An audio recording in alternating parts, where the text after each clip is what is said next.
warahmatullahi wabarakatuh. Kami dari kelompok 4 akan mempresentasikan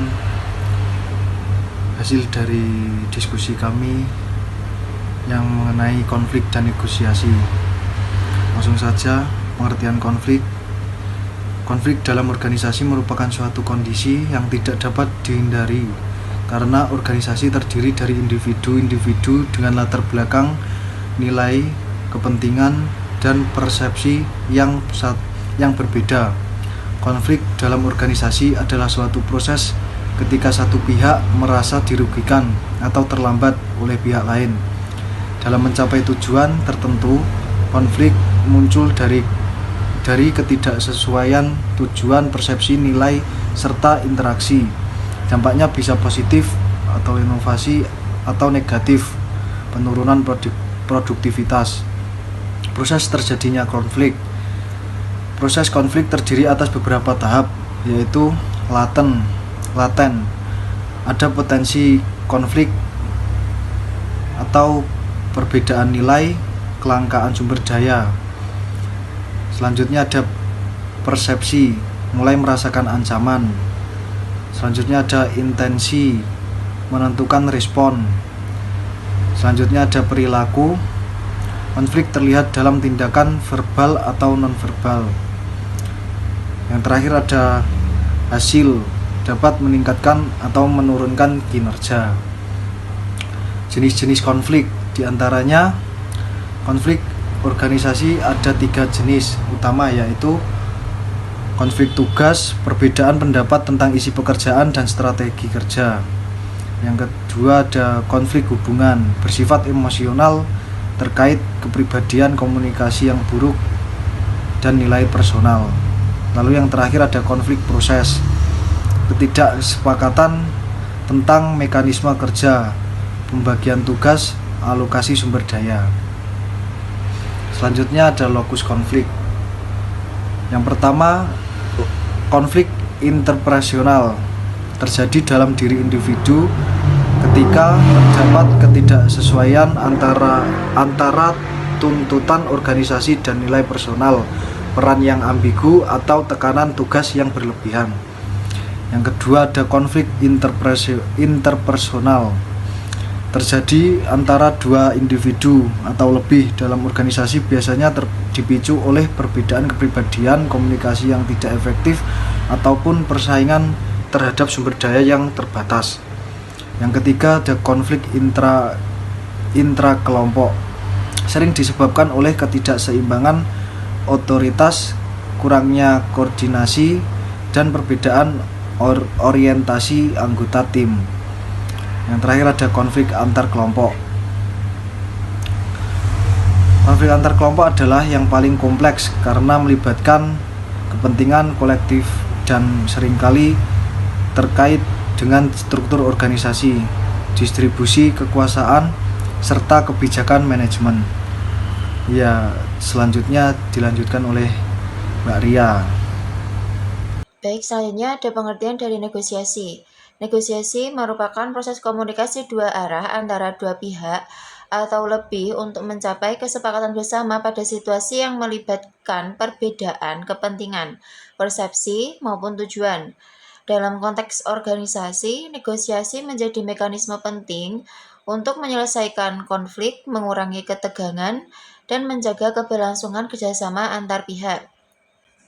Nah, selanjutnya ada pendekatan dari negosiasi. Ada beberapa pendekatan utama. Yang pertama, negosiasi distributif. Negosiasi distributif merupakan pendekatan negosiasi yang berorientasi pada pembagian sumber daya yang terbatas atau zero sum. Dalam pendekatan ini, keuntungan satu pihak merupakan kerugian bagi pihak lain. Yang kedua, negosiasi integratif. Negosiasi integratif ini memandang bahwa sebuah konflik dapat diselesaikan melalui solusi yang dapat menguntungkan kedua belah pihak atau win-win solution. Yang ketiga, ada pendekatan kolaboratif. Pendekatan kolaboratif ini merupakan bentuk pengembangan dari negosiasi integratif. Pendekatan ini digunakan ketika pihak-pihak yang berkonflik sama-sama ingin menemukan solusi terbaik secara bersama. Yang keempat ada pendekatan kompromi. Pendekatan kompromi ini ditempuh ketika kedua belah pihak bersedia mengorbankan sebagian kepentingannya untuk mencapai kesepakatan. Yang kelima, pendekatan akomodasi. Pendekatan ini merupakan kepentingan pihak lain di atas kepentingan pribadi. Pendekatan ini digunakan ketika hubungan antara pihak menjadi prioritas utama, atau ketika salah satu pihak melihat bahwa isu yang diperdebatkan bukanlah hal yang esensial.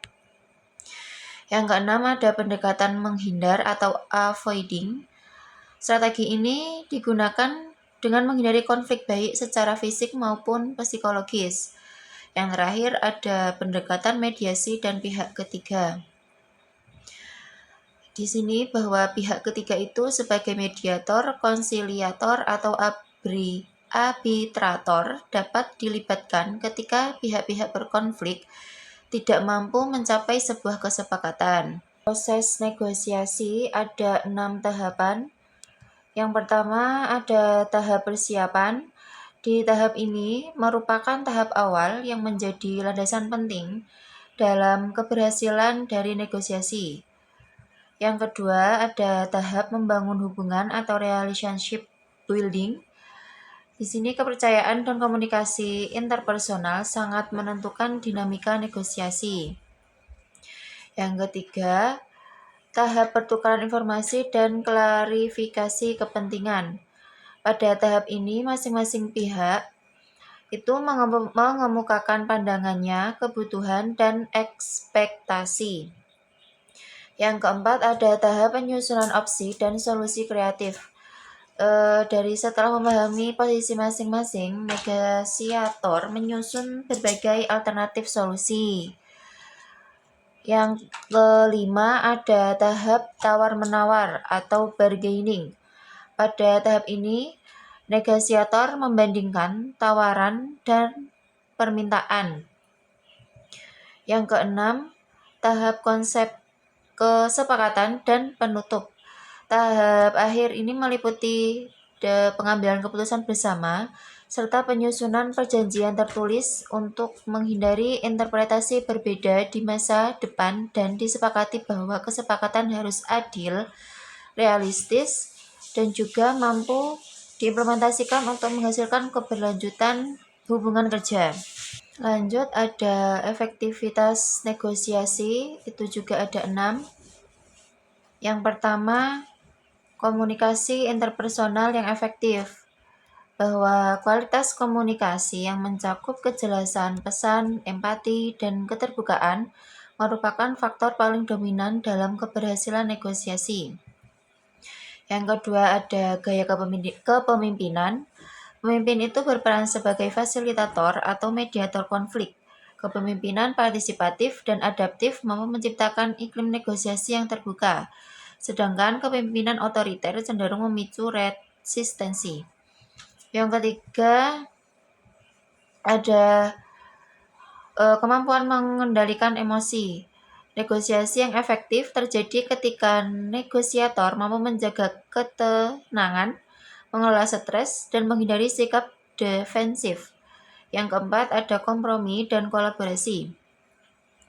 Efektivitas negosiasi ditandai oleh kemampuan kedua pihak mencapai solusi win-win.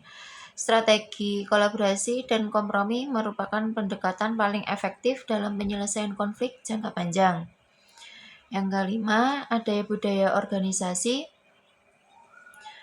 Efektivitas negosiasi sangat dipengaruhi oleh nilai, norma, dan pola komunikasi internal organisasi. Organisasi yang menjunjung keterbukaan, dialog, dan kesetaraan lebih sering mencapai kesepakatan konstruktif dibanding organisasi yang birokratis dan tertutup. Dan yang terakhir, ada ketersediaan informasi objektif. Negosiasi efektif membutuhkan data yang akurat sebagai dasar argumen. Penggunaan fakta objektif dapat menekan konflik emosional dan meningkatkan kredibilitas proses negosiasi. Nah, itu tadi presentasi dari kelompok 4. Mungkin kalau teman-teman mau menanyakan yang perlu ditanyakan, langsung saja lewat grup chat WA ya.